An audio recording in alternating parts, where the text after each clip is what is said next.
What movie do you think we should review next, Angus? Well, sometimes the answer is right here. You Mean in My Heart?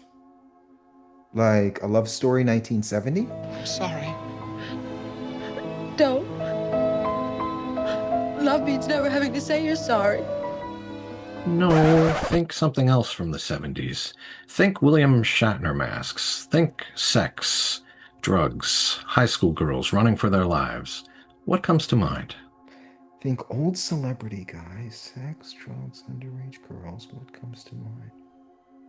Drake? We just texted each other the other day and he was like, I miss you so much. I was like, I miss you more. I can't go to jail yet, man. 17? Why do you look like that? Halloween. Yeah, I know Halloween is right around the corner.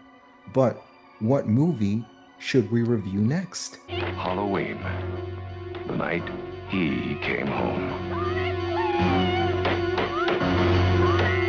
After rewatching Halloween, I have a few nitpicks in mind that makes me think this film really didn't hold up as well as my memory made it hold up.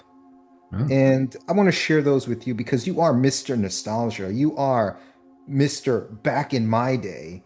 Yeah, and this is totally not pre-planned in any way. It's not like you have any set answers ready in mind or anything like that. This is just all going to come from the top of your head. That's right. Yeah, Authenticity, that's what we aim for here. absolutely. Okay, so my first nitpick is the driving issue. This guy's been institutionalized since he was 6 years old, locked up for 15 years, immediately breaks out, and knows how to drive a car flawlessly. Well, this isn't a flaw. It's a brilliant moment. It's creepy, and it's perfectly explained by one line of speculative dialogue when Sam Loomis says, maybe someone around here gave him lessons. Sure, it's far-fetched, but it's not impossible. I mean, even as an adult, I'm too focused on the story to notice those kind of things. And I guess they're really just the reality. So far that it goes from broad daylight to totally dark when they get there. So yeah, I agree, that is a bit funky. But on the other hand, maybe Tommy's hit off the TV using an old cassette recorder. It ramped up the tension and suspense for me, but more importantly, then his ability to appear to Laurie and then disappear is perfectly make any sense. But considering that Carpenter was the first, and Laurie's psychology may be such that she just has her, and if he wasn't wearing the sheet and Bob's glasses, Linda would immediately know something was wrong and perhaps reach for the phone and dial 911. This way, he's able to sneak up on her as she tries to call Laurie. But I think in this case, it was for his own benefit more than for Laurie's. I think Michael was restaging his sister's death in some way. Or is this all in Laurie's head? You know, she saw something earlier that started her worrying. And if we think about Michael's psychology, he murdered his sister after she was with her boyfriend. Like, is Michael Myers a man, or is he pure evil? And I think the ending of the movie implies that he is supernatural. That's the only real explanation for how he could sustain the injuries and keep going, although there have been true cases of people who've been shot or stabbed multiple times and continue. There's no actual evidence of it. The police are basically humoring him. They don't really believe what he's saying to them. One eternity later. I tap out. I quit. I'm not bringing up any. This movie makes perfect sense. It does. What logic issues? You know what? The other day it was raining, and then I looked across the street and the sun was shining, and then I looked behind me and it was nighttime. I'm like, this makes perfect sense. It happened in Halloween. Why can't it happen in real life? This is a part in the cartoon when I go, I start bouncing off the walls. I give in to the crazy. I love Halloween. I saw it on TV when I was 10 years old, and it scared the crap out of me. Since then, I've watched it pretty much every year on October 31st. I've probably seen it more times than any other movie. And while it may not be perfect, I still love it just as much as I did when I was a kid. The flaws that we've talked about here today, I didn't notice them until I was much older. The story, the suspense, the characters that I truly cared about, they all kept me distracted from any plot holes. I suspect that just like George Romero with Night of the Living Dead, John Carpenter looks back on Halloween and thinks, I could have done this differently, I could have done this better. But who can argue with the success?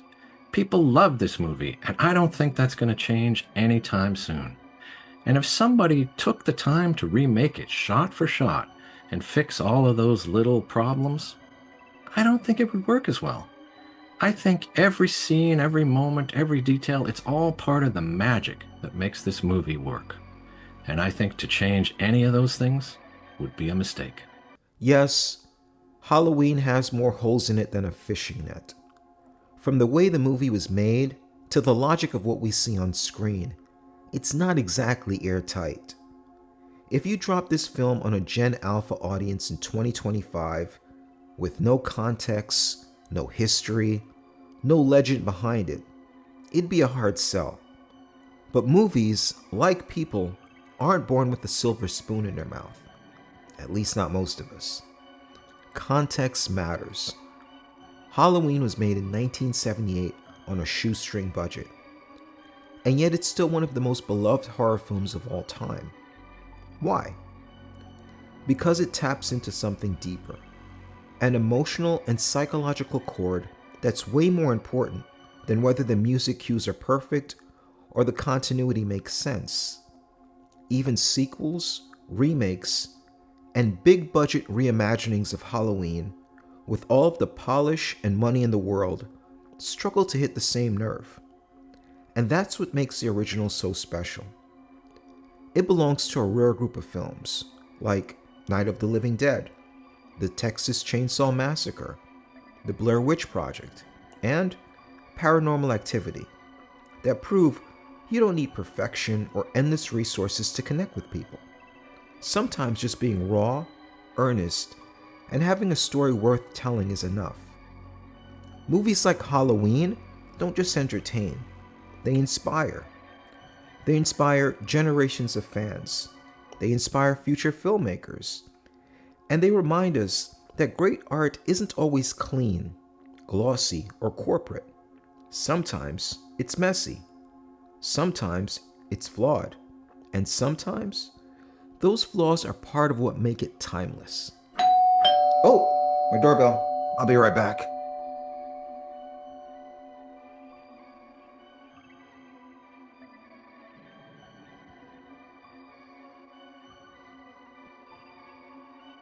What was it?